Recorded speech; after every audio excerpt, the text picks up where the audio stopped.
the area of square ABCD in the given figure. അപ്പോൾ ഈ തന്നിരിക്കുന്ന ഫിഗറിൽ ABCD എന്ന് പറയുന്ന ഈ ഒരു സ്ക്വയറിന്റെ ഏരിയ ആണ് കണ്ടെത്തേണ്ടത്.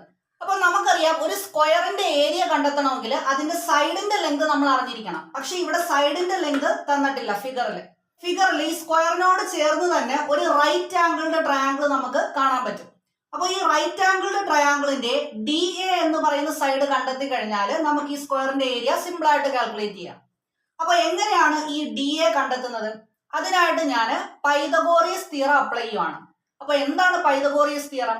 ഒരു റൈറ്റ് ആംഗിളിന്റെ ട്രയാങ്കിളിന്റെ ബേസ് സ്ക്വയറും ഓൾട്ടിറ്റ്യൂഡ് സ്ക്വയറും കൂടെ ആഡ് ചെയ്ത് കഴിഞ്ഞാൽ അതിന്റെ ഹൈപ്പോന്യൂസ് സ്ക്വയർ കിട്ടും.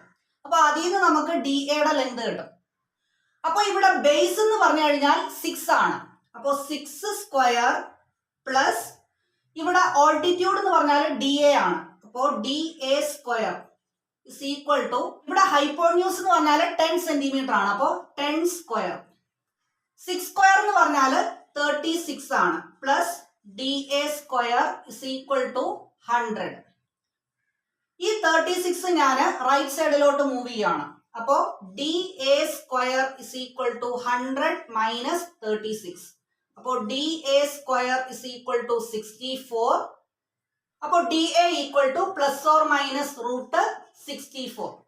അപ്പൊ ഇവിടെ DAയുടെ ലെങ്ത് ഒരിക്കലും ഒരു നെഗറ്റീവ് വാല്യൂ വരത്തില്ല, പോസിറ്റീവ് വാല്യൂ വരും. അപ്പോൾ റൂട്ട് 64 ഈക്വൽ ടു 8 എന്ന് എഴുതാം, 8 സെന്റിമീറ്റർ.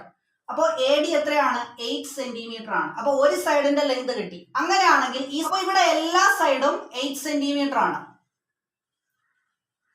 ഇനി സ്ക്വയറിന്റെ ഏരിയ നമ്മൾ എങ്ങനെയാണ് കണ്ടെത്തുന്നത്? സൈഡ് ഇൻറ്റു സൈഡ്, അതായത് 8 into 8. Area equal to 8 into 8 equal to 64 centimetre square. അങ്ങനെയാണെങ്കിൽ ഈ ക്വസ്റ്റ്യന്റെ ആൻസർ നിങ്ങൾ കമന്റ് ചെയ്യുക. ഇവിടെ ചെറിയൊരു ചേഞ്ച് വരുത്തിയിട്ടുണ്ട്.